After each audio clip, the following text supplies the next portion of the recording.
2017년 흥미로운 사건이 발생했습니다. 쌍둥이가 태어났는데 쌍둥이의 엄마 아빠가 모두 다르다는 것이 DNA 검사를 통해 알려졌기 때문입니다.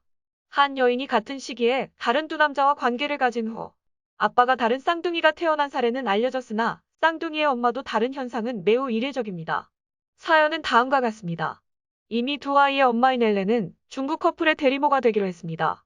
중국 커플의 수정란을 이식받은 후 10달이 지나 쌍둥이를 무사히 분만하였습니다. 출산 후 앨런은 두 아이를 한 번도 보지도 못했습니다. 한 달이 지나 중국으로 돌아가기 위해 준비 중인 중국인 커플에게서 연락이 왔습니다. 두 아이의 피부색이 너무 다르다는 것입니다. 한 아이의 피부색은 희고 다른 아이의 피부색이 훨씬 검다고 하였습니다. 앨런은 백인이고 앨런의 남편은 흑인이었지에 중국인 커플은 혹시 아이들이 자신들의 아이가 아니라 앨런 부부의 아이가 아닌지 의문을 가지게 된 것입니다. 하지만 앨런은 정상적으로 중국인 커플의 수정란을 이식받고 검사도 받았기에 DNA 검사에 흔쾌히 동의하였습니다. DNA 검사 결과가 나오자 주위의 사람들이 모두 충격을 받았습니다. 한 아이의 DNA는 중국인 커플의 DNA였고 다른 아이의 DNA는 앨런과 남편 제프퍼의 DNA였습니다. 아이들의 나이도 달랐습니다. 검사를 통해 앨런의 아이는 중국인 커플의 아이보다 3주 어린 것으로 밝혀졌습니다. 앨런은 중국인 커플의 아이를 임신 후 3주가 지나서 남편과 관계를 통해 또 아이를 임신을 한 것입니다. 한 엄마의 뱃속에서 엄마 아빠가 모두 다른 쌍둥이가 태어나는 전무후무한 일이 발생한 것입니다. 앨런은 3개월간의 소송을 통해 자신의 아이를 찾아와 현재 잘 기르고 있다고 합니다. 엄마 아빠는 같지만 나이가 다른 쌍둥이의 사례도 있습니다.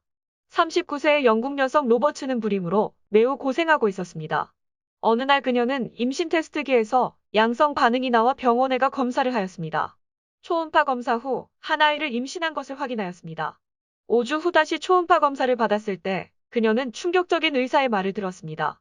한 아이를 임신한 것이 아니라 두 아이를 임신했는데 한 아이가 훨씬 덜 발달되었다는 의사의 말에 깜짝 놀랐습니다. 덜 발달된 아이가 걱정되어 추후 검사를 한 후 두 아이는 3주 간격으로 임신된 아이라는 진단이 나왔습니다. 두 태아의 임신 기간이 매우 다른 경우 어린 태아가 조산될 위험이 높다고 합니다. 특히 쌍둥이는 37주 미만에 조산되는 비율이 더 높기 때문에 37주 이전에는 더 어린 태아에게 매우 위험한 시기입니다. 그녀는 임신 기간 매우 조심해서 지내며 계속 의사의 조언대로 행동했습니다. 하지만 더 어린 태아의 위험을 낮추기 위해 미리 제왕절개로 남매를 낳았습니다. 또 다른 사건은 2016년 호주에서 있었습니다. 호주 여성 KT 힐은 쌍둥이를 임신했습니다. 의사들은 특이하게 쌍둥이가 10일 간격으로 임신했다고 진단하였습니다. 하지만 KT 힐은 임신 후 한 번도 관계를 가지지 않았습니다. 일반적으로 자국 내에서 정자의 수명이 5일로 알려져 있어 의료 관계자를 더 놀라게 했습니다. 일련의 사건은 과잉 임신, 슈퍼페테이션 현상으로 전 세계에 10건밖에 알려지지 않은 희귀한 사건입니다.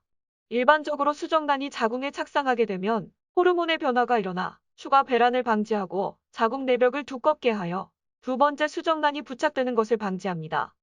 그러나 과잉 임신은 임신 중에도 배란이 일어나고 또 수정이 되어 자궁에 착상하게 되는 희귀한 현상입니다. 이런 과잉 임신은 대부분 첫 번째 임신 후 10일에서 3주 사이에 발생한다고 합니다.